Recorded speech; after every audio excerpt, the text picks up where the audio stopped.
ला अल्लाह इल्लल्लाह मोहम्मद रसूल अल्लाह। अल्लाह सबसे बड़े हैं और मोहम्मद उसके रसूल हैं। अल्लाह सबसे बड़े हैं, इसका मतलब किससे बड़े हैं? क्या रियली राम कृष्ण ईश्वर भगवान गॉड से बड़े हैं? यही अर्थ निकलता है। जागतिक दृष्टि से आज डिकोड करते हैं कि अल्लाह सबसे बड़े हैं, इसका मतलब किससे बड़े हैं? नमस्कार, आप देख रहे हैं समाज की बात, जीवन की बात। समाज से जाति, मजहब, संप्रदाय, अंधविश्वास को दूर कर एक स्वस्थ समाज निर्माण करने के उद्देश्य से जागतिक, व्यवहारिक और वैज्ञानिक दृष्टि से धर्म का सही रूप को बताने की यहां होती है बात। जी हां, यदि समाज धर्म का सही मतलब समझ जाए तो समाज से जाति, मजहब, संप्रदाय, अंधविश्वास समाप्त हो जाएगा। मैं हूं तीसरा तारक ब्रह्म श्री श्री आनंद मूर्ति जी के शिष्य आचार्य मुकेश आनंद अवधूत।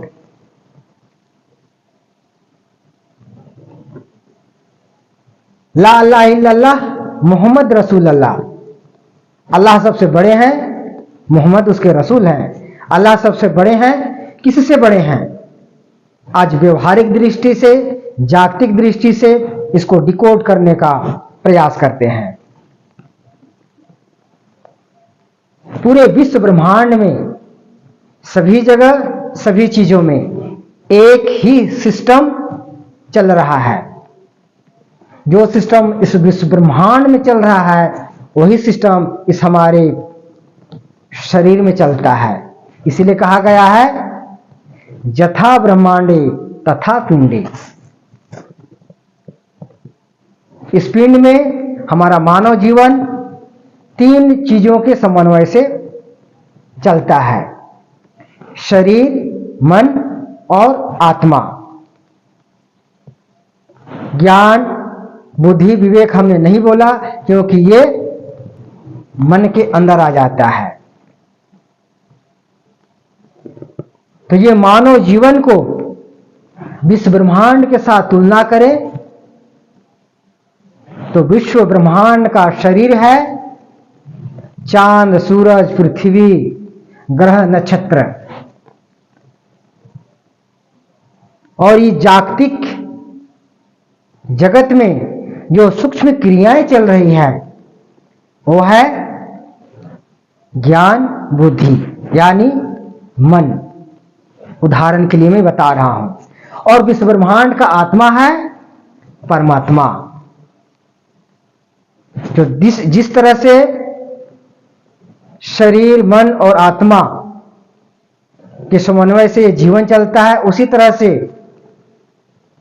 ये विश्व ब्रह्मांड का शरीर, ज्ञान, बुद्धि और परमात्मा से ये विश्व ब्रह्मांड चलता है।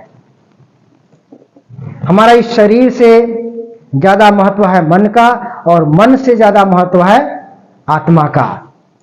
शरीर को मन कंट्रोल करता है और मन को आत्मा कंट्रोल करता है। यदि आत्मा नहीं रहे तो इस शरीर का, मन का अस्तित्व नहीं है। इसका तात्पर्य यह हुआ कि मन से, शरीर से, ज्ञान से, बुद्धि से आत्मा बड़ा है। अगर यही चीज को हम विश्व ब्रह्मांड के दृष्टि में देखें तो क्या अर्थ निकलता है कि अल्लाह सबसे बड़े हैं, परमात्मा सबसे बड़े हैं। मतलब किससे बड़े हैं?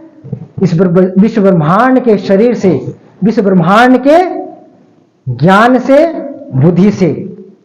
और विश्व ब्रह्मांड का शरीर क्या है? ये पांच भौतिक जगत। तो इसका तात्पर्य यह हुआ कि अल्लाह सबसे बड़े हैं। इसका मतलब भौतिक जगत के जितने भी चीजें हैं, धन, दौलत, नाते, रिश्तेदार यानी माता, पिता, बाल बच्चे, पत्नी, जितने भी जागतिक नाते रिश्तेदार हैं, जागतिक कार्य हैं, इन सभी से अल्लाह बड़े हैं, परमात्मा बड़े हैं। ये जागतिक दृष्टि से अर्थ निकलता है। तो इसका मतलब क्लियर हुआ कि अल्लाह मतलब अल्लाह सबसे बड़े हैं। इसका मतलब कतई नहीं हुआ कि राम से, कृष्ण से, शिव से, या जिसको भगवान बोलते हैं, ईश्वर बोलते हैं, गॉड बोलते हैं, उससे बड़े हैं।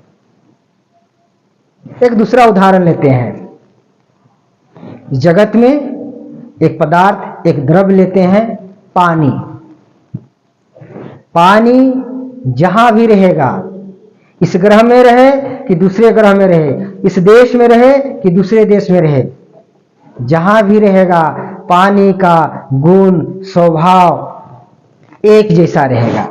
कहीं भी रहेगा उसका स्वभाव एक जैसा रहेगा, अलग अलग नहीं रहेगा।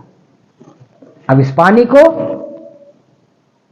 अनेक नामों से जानते हैं, पानी, जल, नीर, अम्बु, वाटर। और अगर और भाषा, अनेक भाषाओं में देखे तो ना जाने क्या क्या नामकरण हो जाएगा, क्या क्या कहा जाएगा। लेकिन कोई बोले, कोई इंग्लिश बोलने वाला कहे कि नहीं हमारा वाटर सबसे बड़ा है, तो आप क्या कहेंगे? बेवकूफ ना। तो ये इसको वाटर कह ले, जल कह ले, नीर कह ले, अम्बु कह ले, या कुछ भी कह ले, जो सत्ता है, जो वस्तु है, वो जैसा है वैसे ही रहेगा। वो ना बड़ा है, ना छोटा है, ना अलग है, एक समान सभी जगह है। उसी तरह से हम ईश्वर कह ले, अल्लाह कह ले, गॉड कह ले, वो एक ही सत्ता है, वो बड़ा है ना छोटा है। इसलिए ये अर्थ निकालना कि अल्लाह, राम, कृष्ण, शिव, ईश्वर, गॉड से बड़े हैं, अतार्किक है, अवैज्ञानिक है, असामाजिक है, बेवकूफाना है। इसलिए अब इस तरह के गलत व्याख्याओं पर ना जाए,